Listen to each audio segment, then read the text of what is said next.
Hi Mike.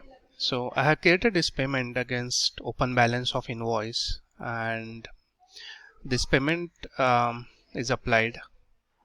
I use the reader method and also save the card that has been used for this particular transaction. So card got saved, and if I go to the customer payment profile, so this is the card I have used. I'm not sure if this is in the scope of this task, but just wanted to confirm.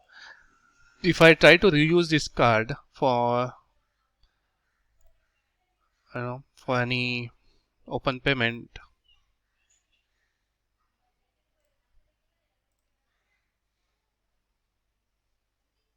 this error I am getting: the payment could not be processed, the provided payment method type cannot be reused. You may only use this payment method type by providing it via payment method data. So this is an error I am getting, and if I go to the logs, this is the response I am getting: error 400, invalid request error. Yeah, so let me know if it is in the scope. I just wanted to bring this up to you.